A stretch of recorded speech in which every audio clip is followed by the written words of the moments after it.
Hello and welcome, Yig here. Today we're going to be looking at Risk of Rain Returns. This is a game I've been super excited about. Risk of Rain was one of my my favorite roguelites of all time. Actually got me through a kind of a rough part of my life. A friend of mine got it for me. It was great. I'll explain it. I'll tell that a little bit about that story in a bit. But this game is fantastic. It's roguelite. It is probably one of it's got one of the strongest. The meta progression isn't like just percentages, it's unlocking other items, relics, and stuff like that. And the way it's done is very good, and the balance is very, very good. Also very, very, very hard. So, since I keep forgetting this, YouTube things. So, if you do enjoy this video, and you would like to see more like it, I put these out a couple times a week. Subscribe for more. And if you want to help the channel grow, like, share, comment, any of that YouTube jazz should work. Otherwise, let's get to this. So this game is a roguelite, but it's not like your normal one. So first we'll talk about that. Oh, I clicked the wrong button.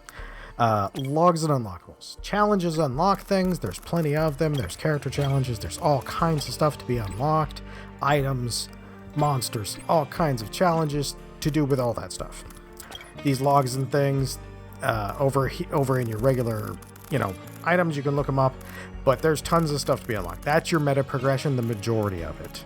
There's artifacts that are also part of your meta progression. I'll show you that. The logs and unlockables, the Providence trials help you unlock extra things for your character. I am not always these can sometimes be kind of hard to do. So I will show you that.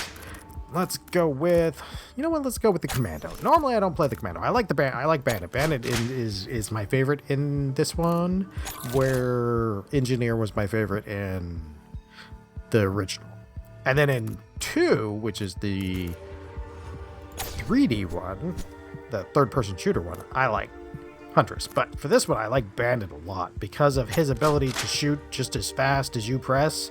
It makes getting rid of enemies real nice. So let's actually do that. I was just trying playing on Rainstorm for the video. I'm not quite good enough for that yet. We have artifacts. I've only unlocked these. As you can see, there's lots of things to be unlocked.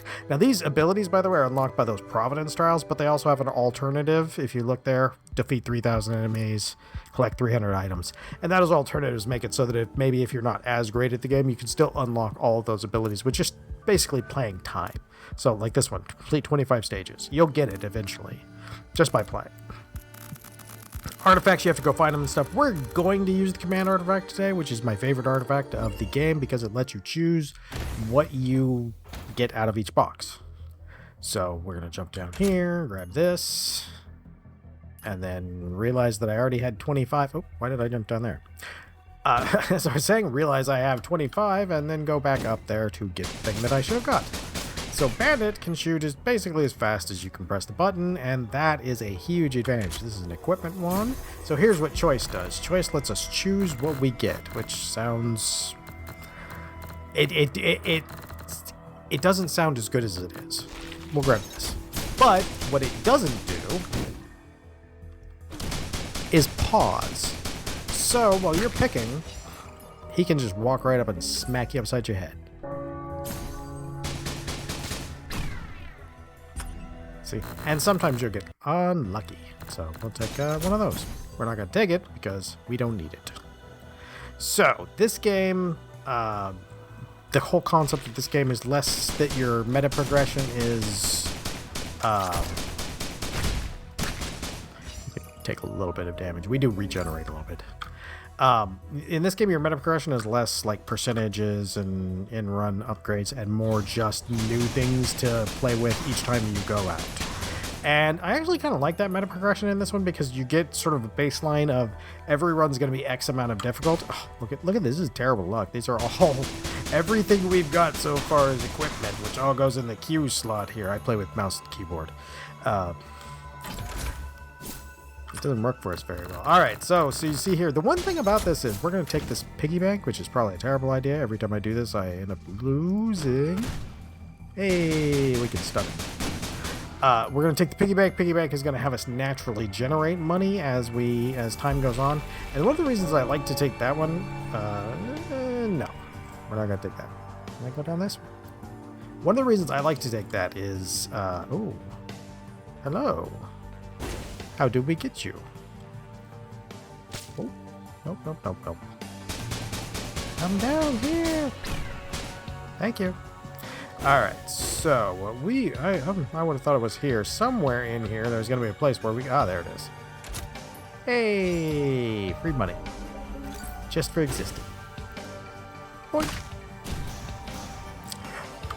I tend to lose a lot when I over-focus on containers.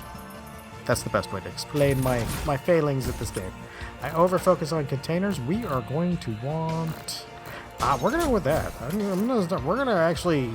See, my problem is I always build for a bunch of utility, and I need to actually, like, build for damage, and...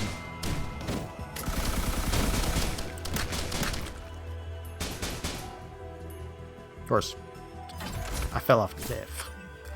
That's just everything. All right, we are actually going to take one or two more of the piggy banks. The reason I do like the piggy banks, even though I know that I should be taking things that do more damage, is the piggy banks get you to the point where you can get a lot of early items just because the things are still cheap. And that makes a huge difference. It's similar to there's an item that... Oop,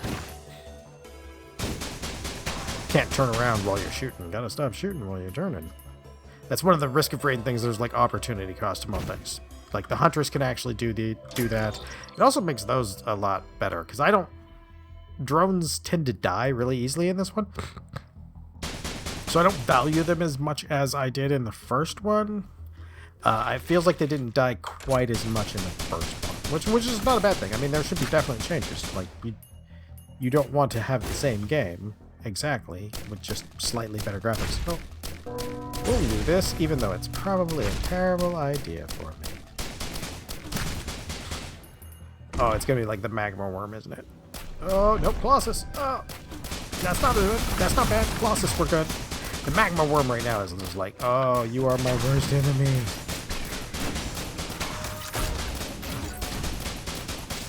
Oh, get away, get away, get away, get away.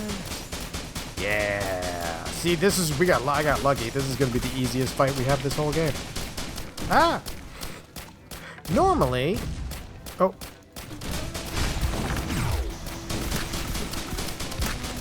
There we go. Yeah, see, that's what I was expecting. Normally, there's like a whole bunch of dudes chasing you the whole time. There they are. So if I can kill the Colossus, though...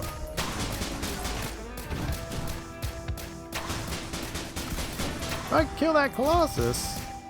We can get this thing going. All right. Get these guys down.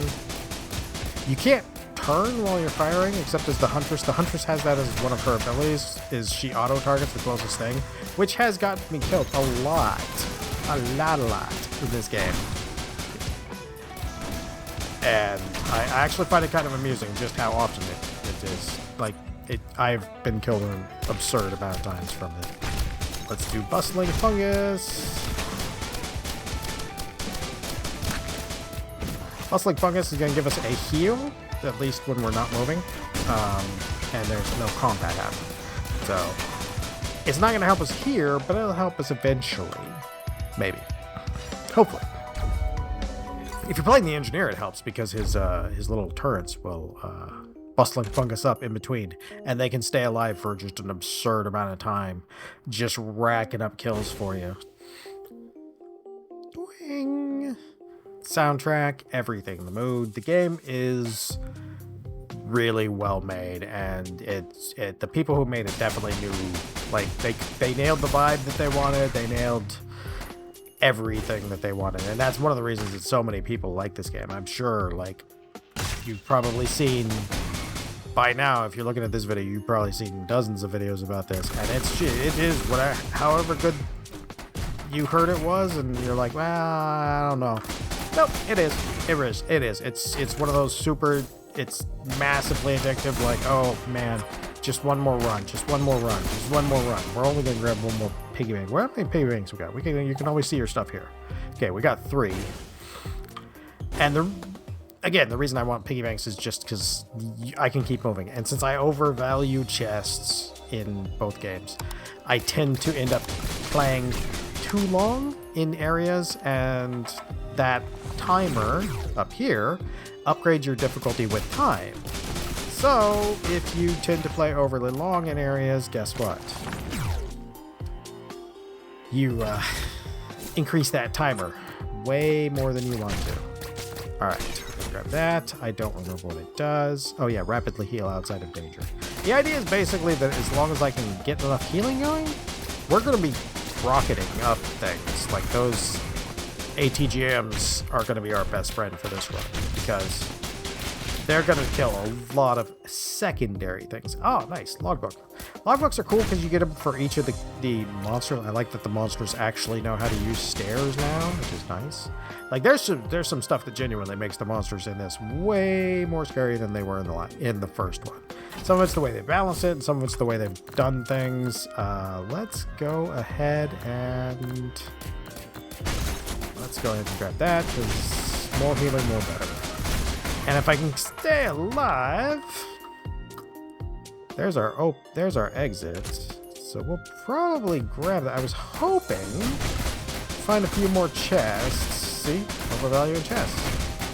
I'm at the exit and I'm like, nah, I should go grab some more chests. I only have forever.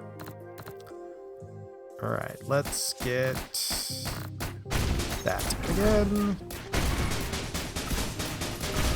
Alright, that should be, at least at the moment, that should be enough. Ooh. Oh, nice. I'll have to figure out, I'll have to go high jumping my way there one of these days. What do we got? Magma worm. No!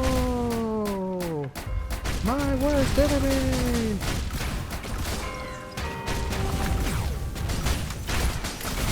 Ow! Oh, yeah. Yeah, this is a lot tougher than it used to be.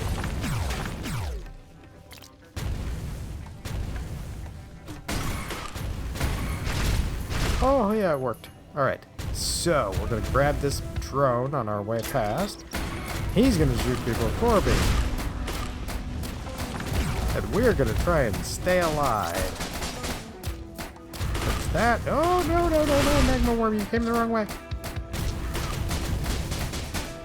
No!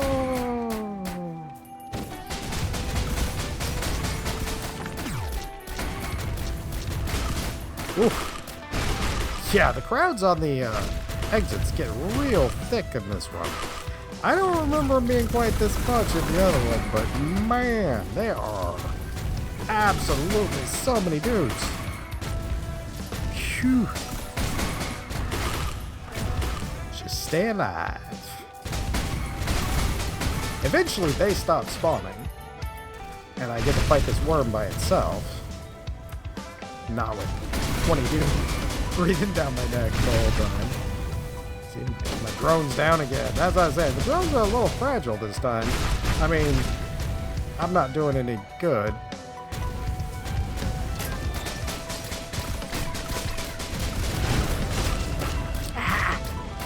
All right.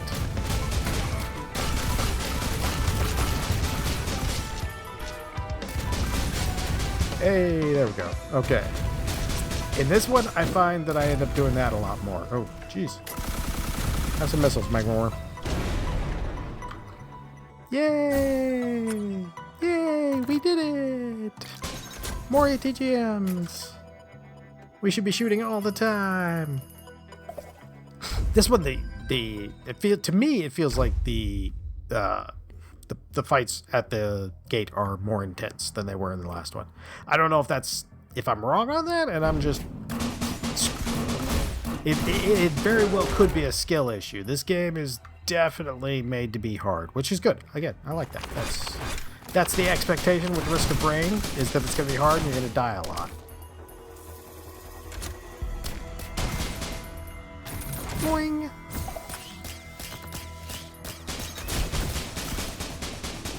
No, come back. I need more ATGMs to fire at you. Thank you for your donations from off screen. There we go. Yeah, this is definitely classic Risk of Rain. Like, definitely, even on the easiest difficulty, it's not gonna be super easy.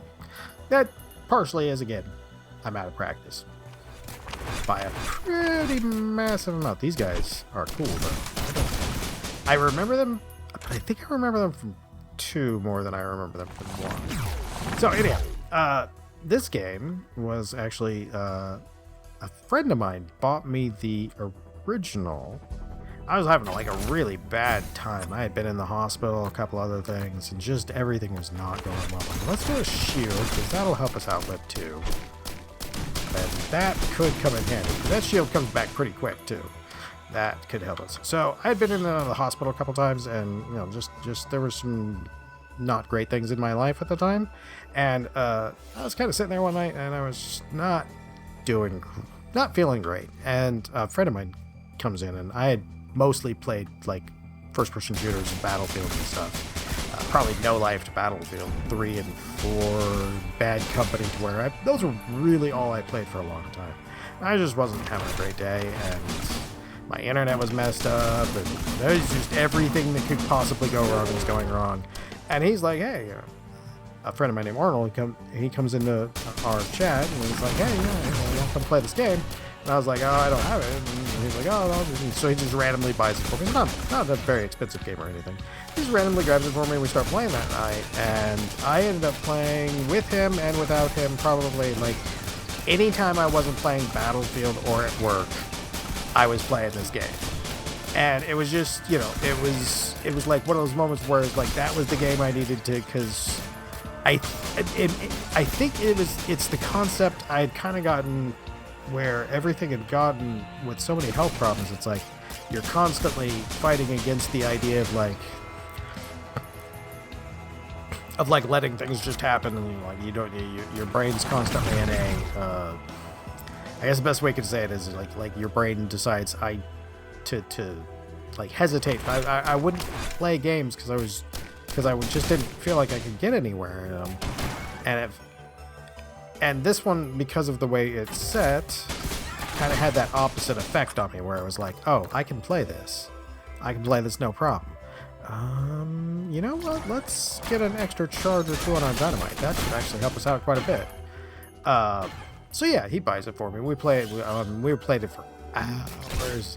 We would get done playing Battlefield with a bunch of our friends, and then we would go in here and we would just spin this thing around, doing rotations with command and missiles everywhere. You couldn't even see yourself. Half the time we would end up getting to the point where it would just like, our connection would just be like, nope, not happening. I cannot get up that jump. And it was just, you know, like your computer would just completely be noping out on it. Yeah, oh, maybe, hold on. There we go. Gotta jump before I hit the top. Gotta be smarter than the thing. The thing that I forgot the name of. So I'm clearly the smartest. More life, just in case. I want to grab another one of those shields, but I gotta get more damage. Oh, hey, we got the exit.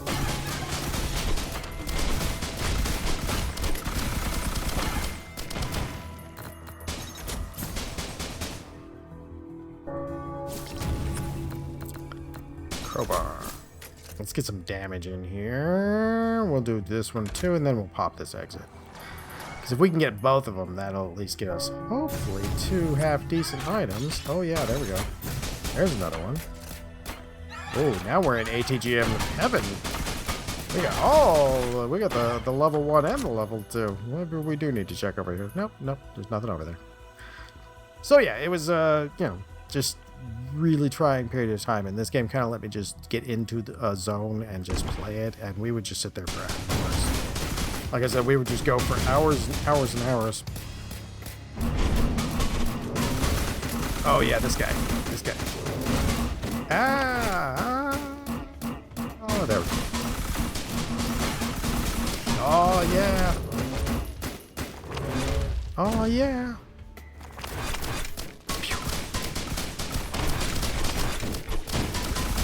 Whew. Yeah, this game is definitely not easier than it was then either.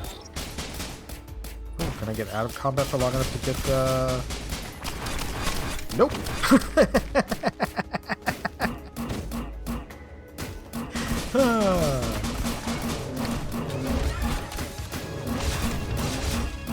Oh no!